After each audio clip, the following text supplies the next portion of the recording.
from classrooms bright to hallways wide. Their stories inspire, their hearts collide.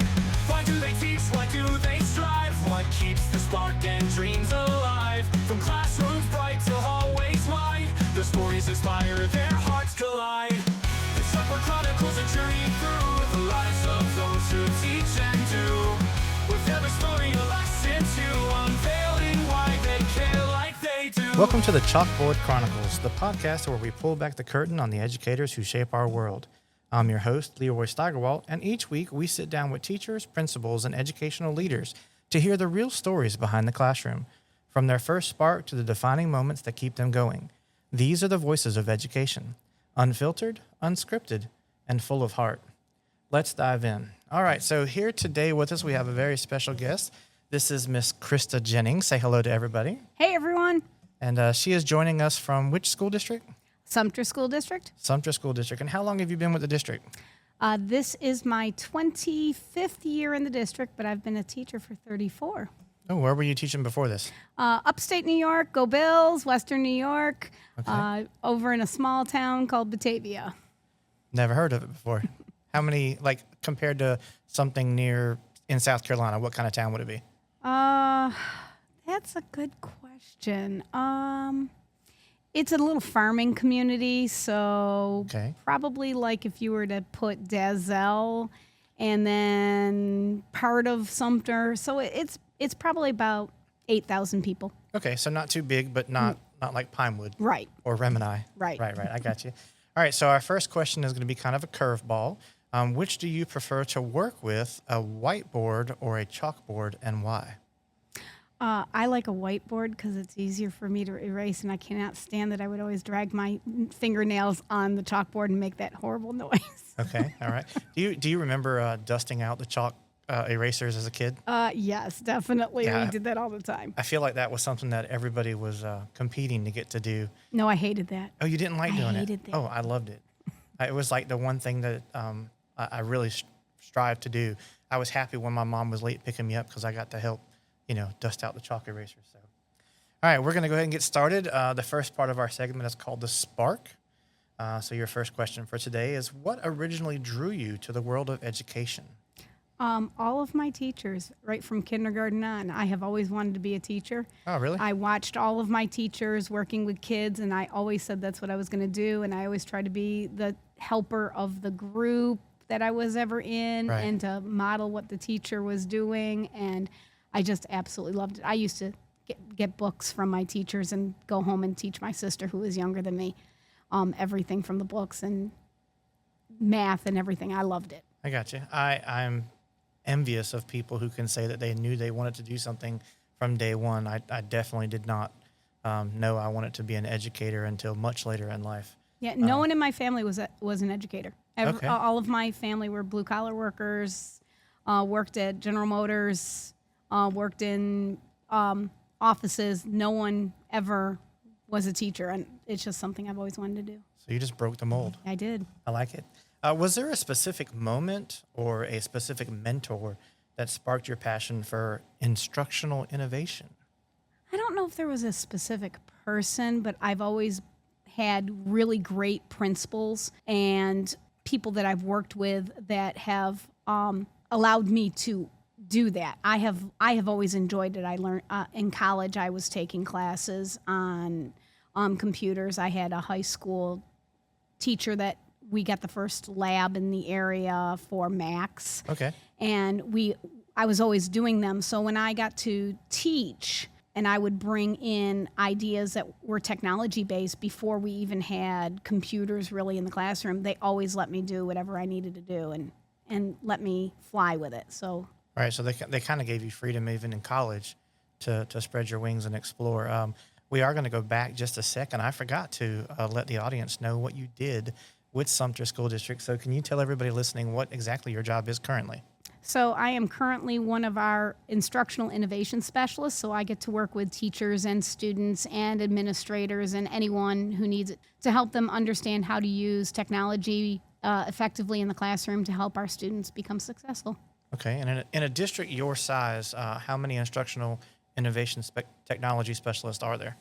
There are 5 for our 26 schools, I believe, and then we have an adult ed program too, so we cover that, and some external organizations that are connected to our district that we help as well.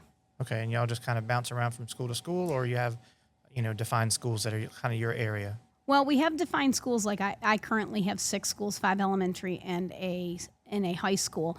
But we also help where needed. Like, for example, I do all the website design with teachers and staff who are in charge of their web pages. So I'll work on that with them. We all have our kind of little niches that we all do different things. I work with a great person who does induction for elementary with me. So the two of us work together and we utilize all of our tools to help them become more successful. So there is a little bit of an overlap sometimes. Sometimes there is. I got you. How did your experience as a classroom teacher, you shared earlier that you were a classroom teacher for some time. How did that experience shape your view of educational technology? I mean, you've been in the game longer than I have, and I can remember having to take a class to get permission to have a computer in the classroom. Oh, I did that. Technology back in the day was the dry erase overhead projectors. Right. So how has that changing shaped your view for educational technology? I think that educational technology is essential, but it has to be done in the right way. It cannot be just let's stick our kids on a computer and let them play. They need to be creative and they need to use technology in ways that are going to enhance their instruction, help them be collaborative, creative, problem solving.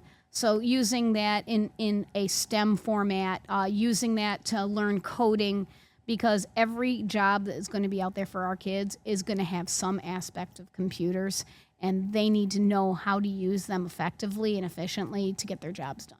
All right, so not all technology and not all removal, but a balance of both. Correct. I like it. So this question might make you think for a second, but were there any tools or platforms that changed the way you taught early in your career? I know when I first got my classroom computer, the one thing I was excited about was being able to type lesson plans instead of having to write them out.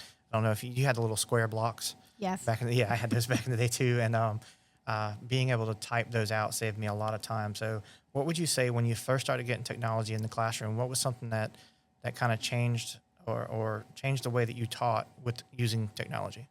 I had my students do a lot of PowerPoints where they actually had to create the PowerPoints. So instead of just note taking, they could design their own PowerPoints to help them learn to get ready for tests and to help the other students. So I actually had them work together on presentations early on to help them prepare for tests or to do. I didn't always like to give tests. We have to give tests. Right. But I like to do projects. So I would do activities that would allow them to do projects together back before there was really the opportunity to create on different computers. They'd have to work together on one. Right. But they would work together. So I actually had third graders presenting to the whole school on different topics to help them get ready for state tests. Okay, I'll use the buzzword, innovative. That was pretty innovative. So speaking of that buzzword, what does innovation mean to you, not just as a buzzword, but in the context of real classrooms? Innovation can be anything that teachers do that helps kids think outside the box. Wait, it doesn't have to be technology? It does not have to be technology. I like that you touched on that. I think that kids can be drawing and using just manipulatives and things in the classroom, but they're seeing things in a different way. Math is a perfect example because I always taught my kids that there's not one correct way to do a math problem. There's multiple ways that you can solve a problem. It just depends on how you see a problem. So for some people, you have to draw it out. Some people, you have to write it out. You have to do it the old-fashioned way. But for some people, it might be manipulatives or things that you need to do. So however you can use the tools that you have and the way that you think things out, that's innovation. I got you. So in layman terms, thinking outside of the box. Yeah. I've learned in my career that some of our boxes are bigger than others. I guess our boxes change based on where we are and our understanding of something. But yeah, thinking outside the box has always been something I've strived to do in life and in education. So talking about defining moments now in your career here, can you share a moment when you saw technology or something innovating truly transform learning in the school? So I was very fortunate here at the school that I'm at right now to start our Stream Lab, which I know a lot of people can't Right. stand the way that they say that, but we really wanted to try to incorporate research and reading into things so that kids could see the tie-in to the different tools.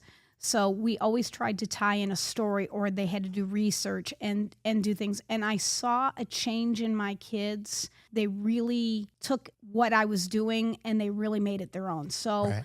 an example is I was reading a story about a place in Africa that was so inundated with plastic bags and they didn't know what to Yeah, that's do a big with them. problem.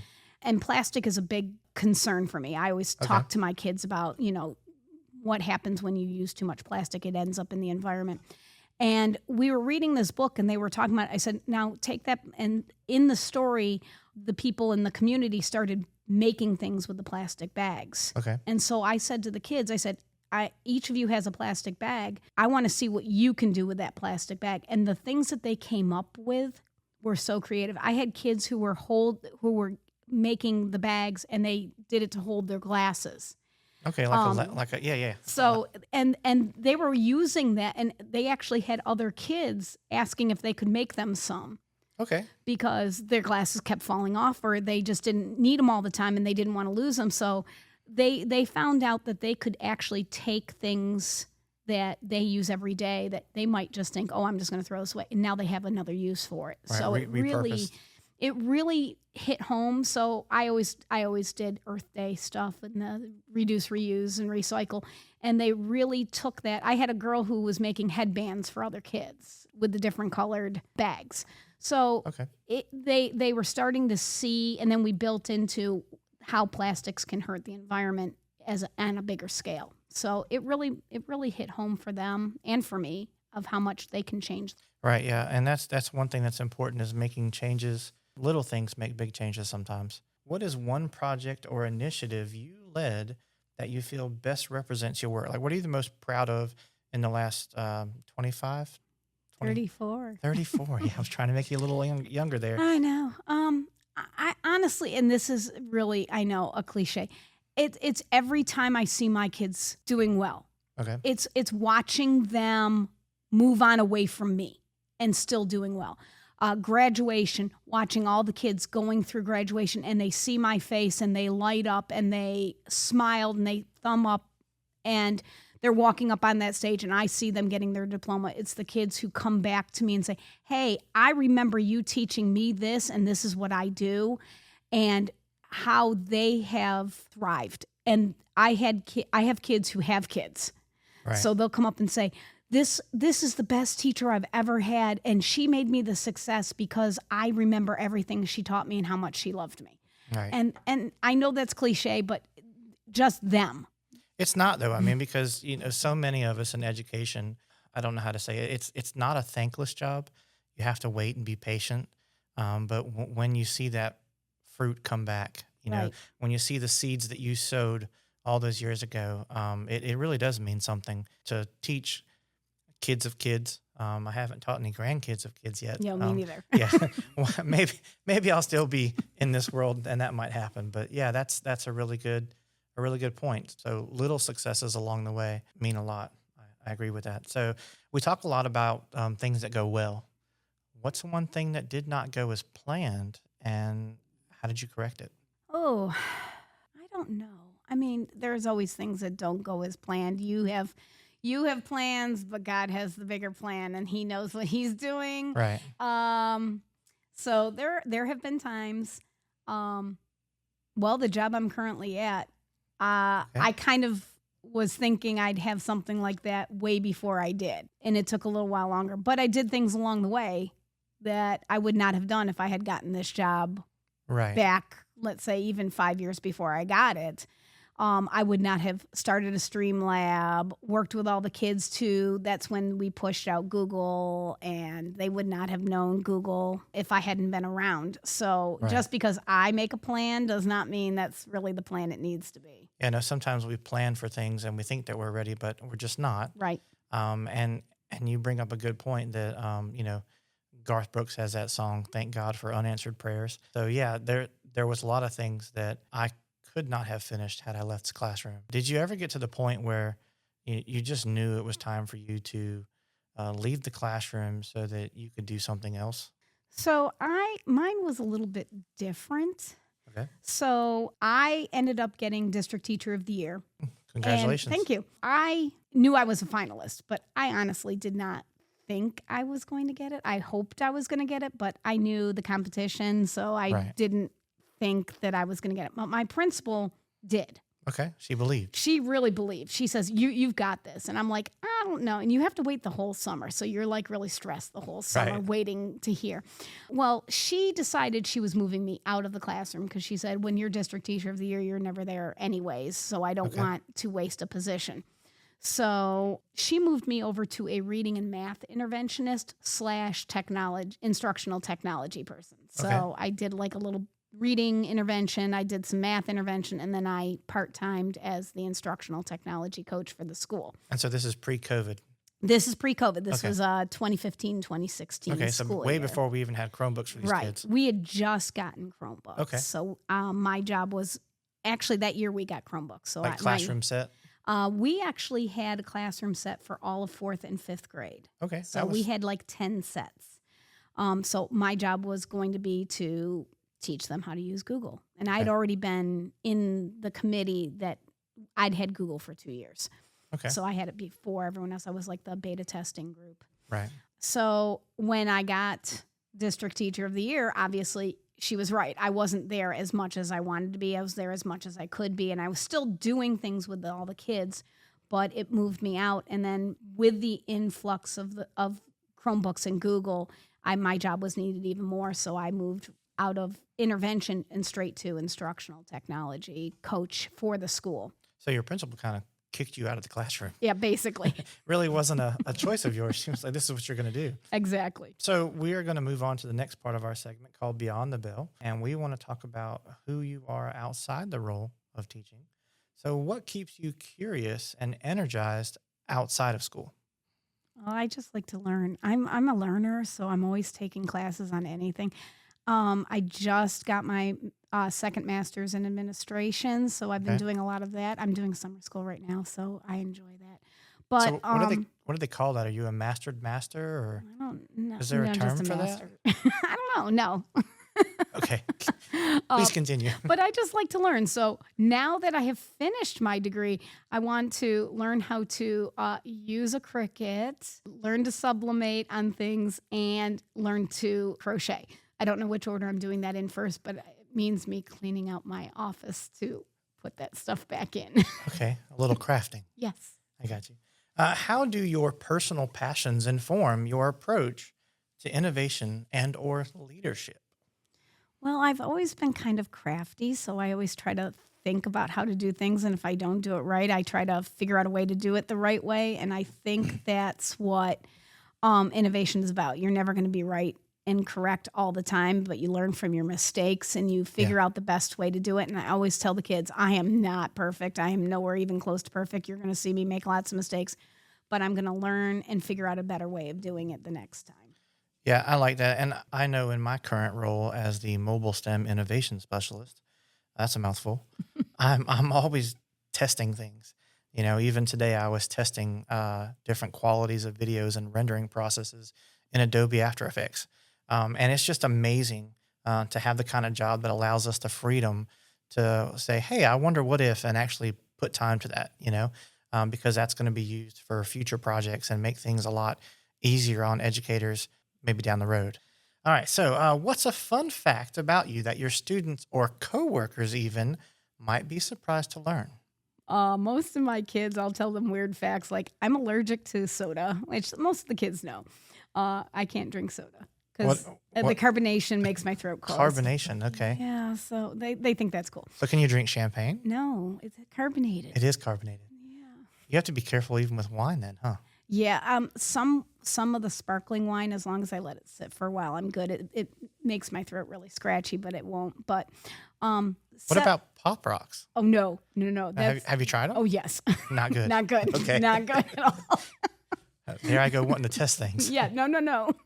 Nope, did that because when you're a kid, all your friends want to do it, so Right. you do, and that was not a good experience. So it's been that way since you were young. I had my first sip of soda that I can remember when I was around 3, and yeah, my mom said that was not good. Right. Yeah, I could see that. I know my granddaughter, oddly, she's allergic to avocado. Ooh, and you like avocado? I love avocado. So yeah, we found that out. Luckily, it wasn't me that gave her the avocado, Yeah. but we did find that out the hard way that she Yeah. had an allergic reaction. So we keep her away from the avocado. But maybe later in life she'll be able to try it, and I hope she won't have a bad idea. And a bad sometimes, reaction. sometimes you can, like, out. now I can't drink a lot of it, but I can sip some things. Right. But I just don't like the feel of it, so I just don't. I got you. All right, so you are home. It's the end of the day. What does Miss Jennings do to decompress from the demands of the job? It depends on the day, I guess. Well, I'll if it's really nice out, I'll be outside Okay. working around the yard or sitting out on our back porch because we just redid our back porch and I really like it out there. I have lots of cats and dogs, so Okay. I'll just kind of hang out with them, read a book. My husband and I will watch TV. It just really depends. We might go. Well, I don't cook if I can help it, so we'll go out to eat. So a plethora of choices. Yeah.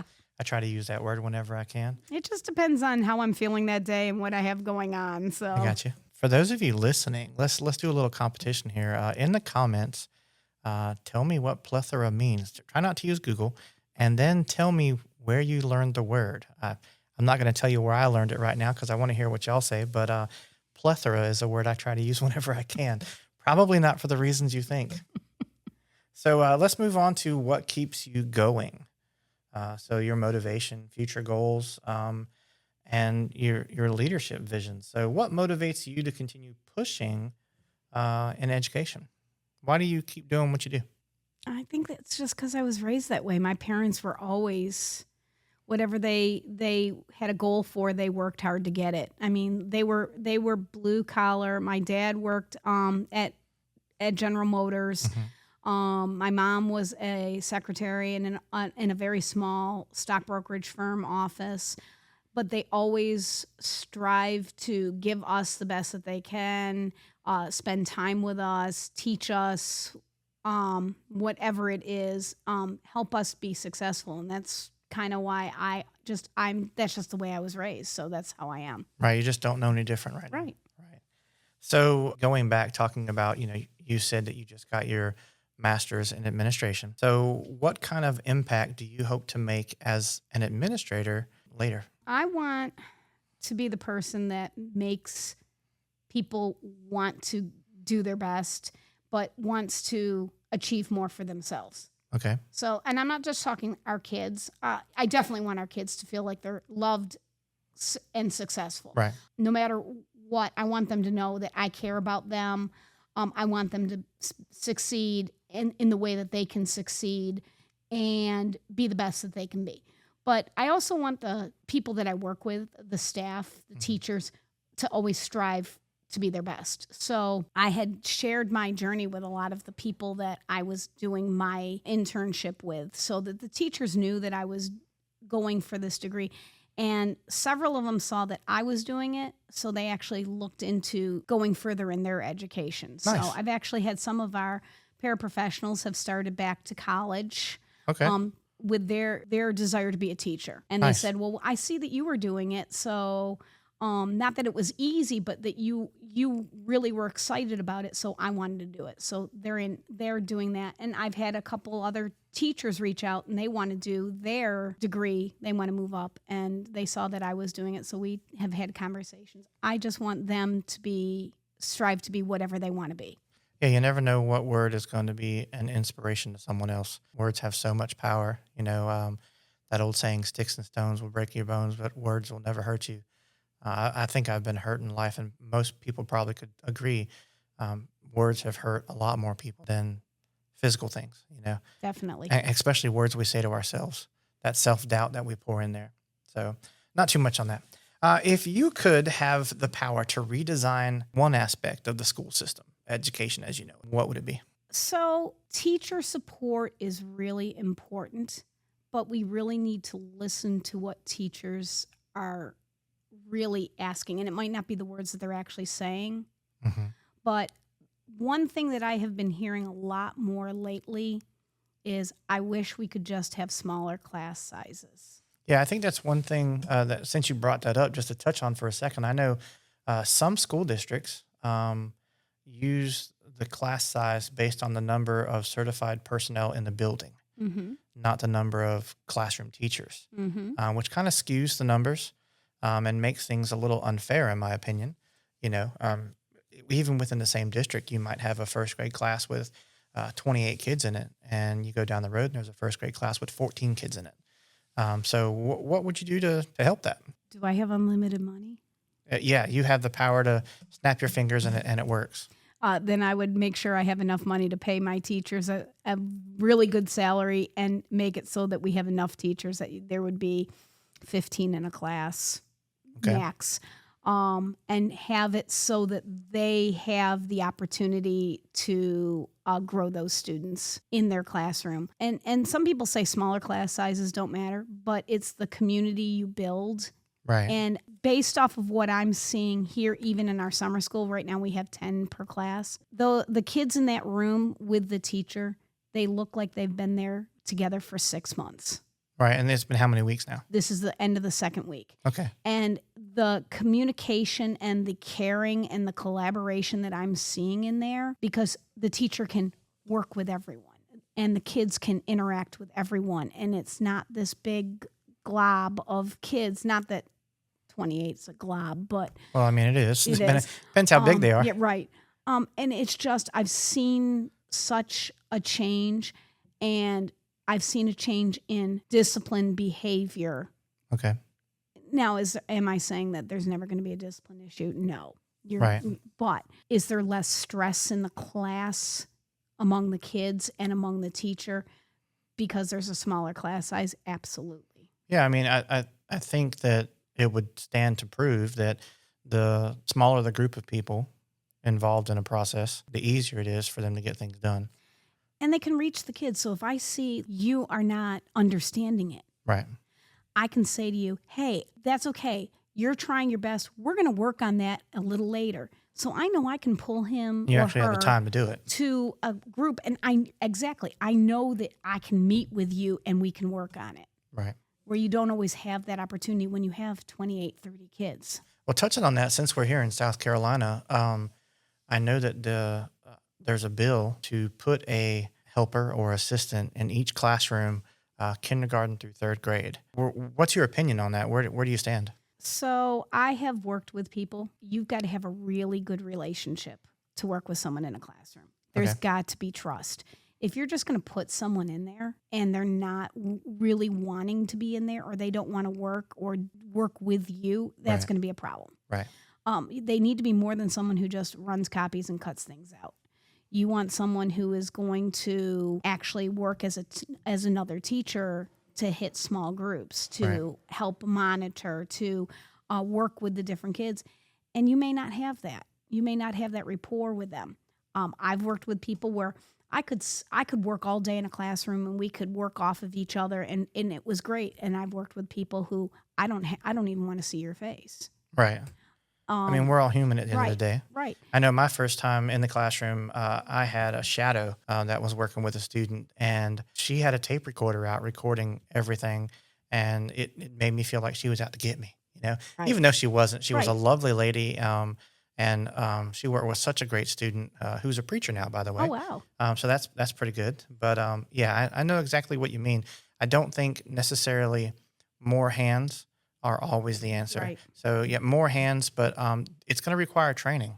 And it's going to require that person to want to be there. It cannot be a paycheck. It's got to be Right. that they I want agree. to be there because they want to help our students be successful.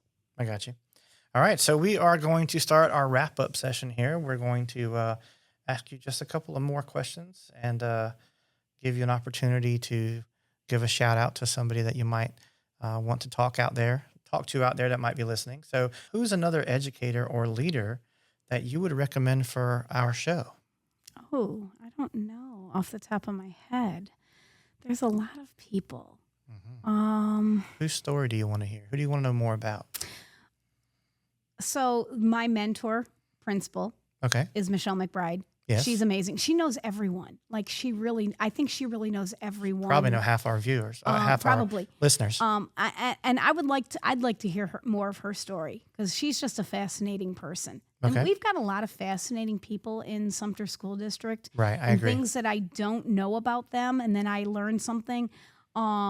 So I'd like to hear from anyone in our district because in different roles, not just administrators and not just district people, Right. not just teachers, but just anyone. Yes. I'd like to interview some custodial staff. Oh, that would be awesome. Cafeteria Yeah. workers to get their ideas. I think that would be great. Even a substitute teacher who would probably have a completely different view of education than the veteran teachers like we are. We've got some volunteers that are coming from the HYPE program. They Okay. come out and they're tutoring with the kids Right. for a couple hours a day. And just the stories they've been telling me, most of them are retired educators. Okay. So it's been really cool listening. And then one person turned to me and said, "Hey, do you know so-and-so? Because they told me to tell you hello." And I'm like, "Oh my God, how did you know that person? I haven't talked to that person like 15 years. I got you. "Oh yeah, I said I was coming over here and working with you." And they said, and so it's really cool how I didn't even know she knew that person. And Right. The world of education Yeah. it's very large, but it gets very small so pretty quick.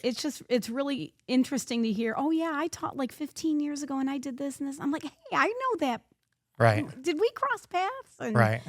so it's been very interesting. Right. So selfless plug here for you. Where can people connect with you or learn more about your work and aspirations? How can they reach out and get in touch with you if they want to? Well, I'm kind of on Twitter. Well, we don't call it Twitter anymore. Whatever, it's X now. X, yeah. Yeah, but I don't ever check that or do anything. Okay. That's so honesty. So is this terrible that, I do instructional innovation, but I cannot stand social media except to get on Facebook and see what my great nephews and nieces are up to in school and what my nephews and nieces, their parents, are doing because they're all in different states. And then that's about it. I get off. No, that's not terrible at all. I know a lot of people in the same situation. So are you but you're on Facebook. I'm on Facebook. Okay. And if they and wanted X. to email you, they can find you on the district website. I'm on the district website. You are the district yeah. on there. So, so, okay. I have a website too, but Oh. honestly, I can't remember it. It's on Bulb, BULB. Okay. I do love it, but I have no idea what it even is anymore. So for our listeners out there that want to connect, I can help you with that. If you search in Google Krista Jennings and the word bulb, B-U-L-B, behind it, it will take you to her website. I believe she's the first link. I have two of them because I had one for school and one for my job. So All right. Well, you never know. never know which one you're going to find.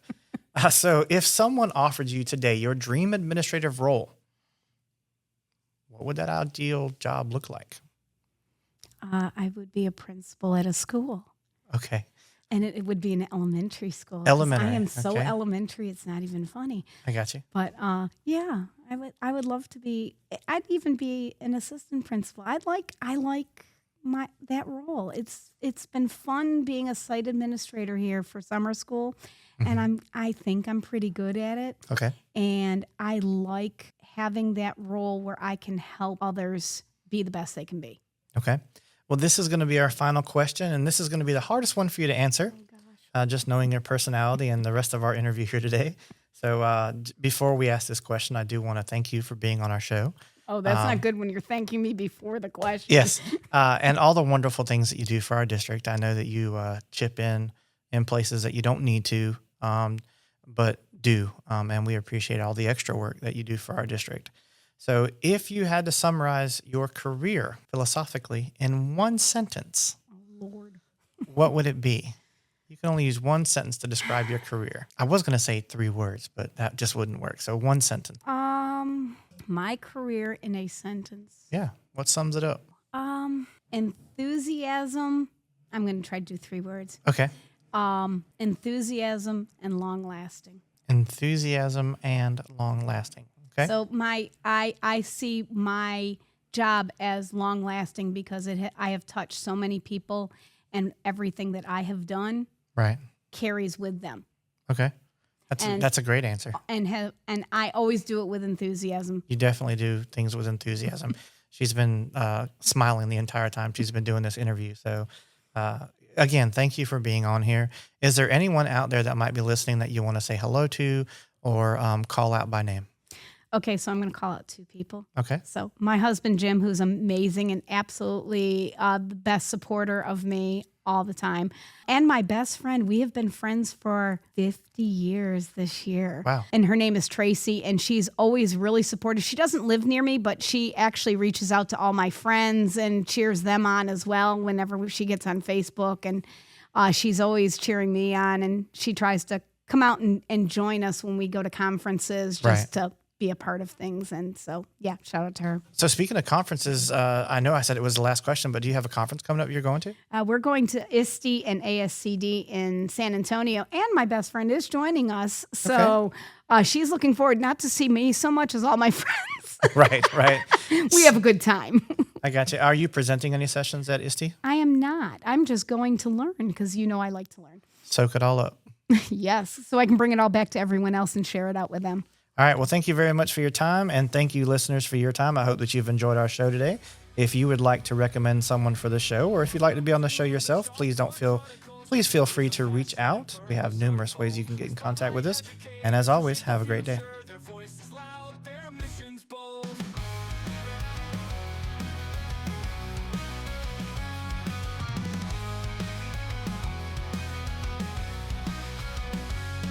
Why do they teach? Why do they strive? What keeps the spark and dreams alive? From classrooms bright to hallways wide, their stories inspire, their hearts collide. Why do they teach? Why do they strive? What keeps the spark and dreams alive? From classrooms bright to hallways wide, their stories inspire, their hearts collide. The Chalkboard Chronicles a journey through the lives of those who teach and do. With every story a lesson to unveil.